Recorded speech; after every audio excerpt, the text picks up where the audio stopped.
Dr. Meego Remmel is the president of the Baptist Union of Estonia and also teaches ethics for the TCMI International Institute. Meego, welcome to Intersections, this series of interviews of the Faith and Culture Center in the University of Bucharest. I'm very glad to be with you. I'm very glad that you can be with us. And I would like to ask you about your work in ethics. I know that you are involved in ethics in Estonia, in an advisory and consultancy capacity with the government and with other agencies. Can you share us a little bit about that? Yeah, thank you very much. There are several levels where I'm working and being involved in ethics. I've been teaching now about 25 years in different universities and colleges, ethics both in Christian ethics circles and also secular. And through that work and research, I've been asked to be also in several commissions. One where I've been for several years now is in bioethics. My educational background is also a little bit about medicine, and I've been teaching in medical colleges and medical ethics. And now I'm part of Estonian Bioethics Commission, and this commission works through different law proposals. When in Estonia, in parliament, for instance, our government wants to change a law which is touching medicine, research, human research, bioethics, then they propose that to our Bioethics Commission, and we see that from different angles that okay, we want to go with it, or we say no, we don't see that it's a best practice to go. Do you find that as a Christian your voice is heard? Do you think that the voice of a Christian ethicist can bring a contribution to the modern discussion? I think so, and what is most interesting is that Estonia is quite secular country, and usually academia is very secular. But they want our voice. So voice is heard, and very often it's not heard from the point of view that, well, we established everything on scripture and we listen to the scripture, but they want to see if these communities of faith really live according to that, and do we have argument to bring on table. And also what is interesting is that very often we and medical people or on the same ground on the issue of dignity of human being. We both are actually searching for the same purpose. And they listen to us, and in a couple cases I've been able to convince the Commission also not to go and change a law when it has been touching the human dignity issue very deeply. It's very interesting that often quite Christians feel that they may not have a voice. In charity work, I found out, for example, that UNICEF, which is a United Nations body that works with children, recognizes the importance of faith communities. So it's interesting that what you say brings basically the same into the discussion. But can you give us an example of a practical implication of your presence there? Yeah, I bring you a couple examples. One is that when Estonian society was really discussing the issue of euthanasia, and there is always a push that some people want that active euthanasia would be allowed.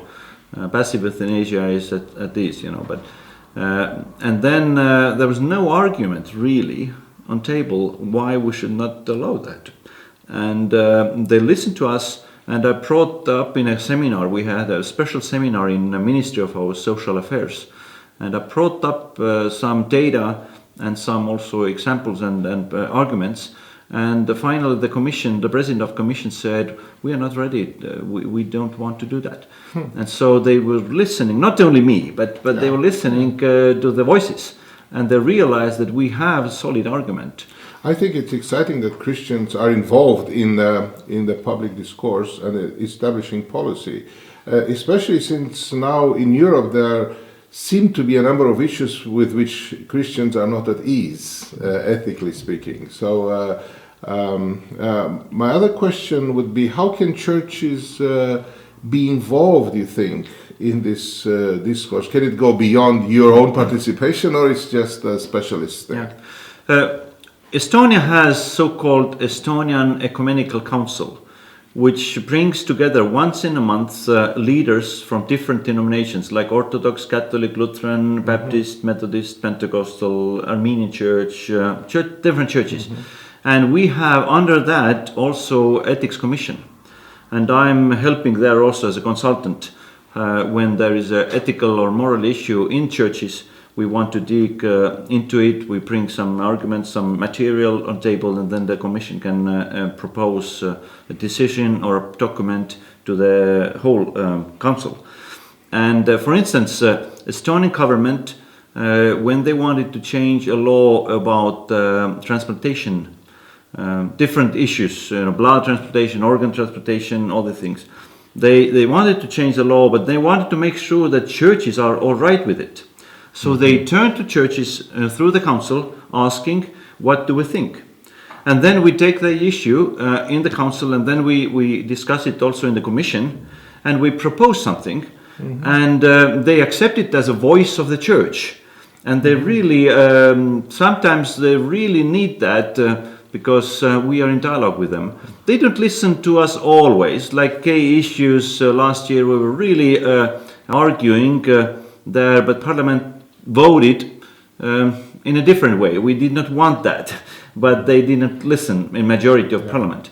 But in many cases, they really are listening and valuing it. Yeah, this is an interesting point that you make. As Christians, we normally look at ethics as something which is based on values, and we would like to have those values somehow reflected in our ethical decision-making process or in practices, but often parliaments don't think in that way, and it's more a voting procedure. And okay, there may be values, but the values are political often, and they reflect probably public interest and public pleasure and public opinion.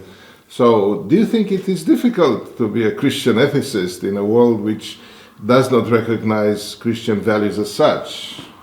I don't think so, and I actually enjoy that because we have much more resources when we argue on something, because we have a long Christian tradition as argument, but also we have Bible and the concept of God, which gives us dignity and all the things. And contemporary bioethics, for instance, or science as such, does not have these resources. They have to argue only on the ground level, but we can argue from top down also, and sometimes these resources are adding to the overall purpose or overall movement. Beside that, I want to mention that I'm also involved organizing prayer breakfast events and kind of fellowship in the Parliament. And once in a year we have a big prayer breakfast, and then once in a month we have a small group gathering. And sometimes there is a hot topic, like right now refugee issues, and they ask somebody to come in and explain it from the basis of Bible, and then they get some arguments to go to the Parliament, to the party, and say that, well, we thought that, but there are Christians who think in such a way in a broader sense. So sometimes it's even helpful to be as a Christian ethicist in this public ground. Yeah, I find it interesting that you talk about common language in a sense, like human dignity. I've heard many Christians who are reluctant, for example, to talk about human rights because they feel it's a secularist term, but I believe that there might be more to it than just secularist. I believe that if we think man is in the image of God, human rights can be spoken also from that perspective. Would you think that that would be something you would pursue, or are you reluctant to talk about human rights in those terms? Yeah, I think human rights is a very good concept, and we can always use it, but the problem with human rights concept is that it's not based on anything. In secular world, United Nations 1948 accepted this as a document, but when you ask why do we have rights, they don't have any answer. So Christians could bring a contribution, and we can say we know why we have rights. Yes. A difficult question now. You were talking that the Christian voice is not rejected in your society in the ethical discourse. What about the discourse between various religions? Do you think there is a possibility for cooperation, not in terms of faith or in terms of doing, things of belief together, but in terms of defending values with other kind of Christian groups or maybe not Christian groups? Mm-hmm.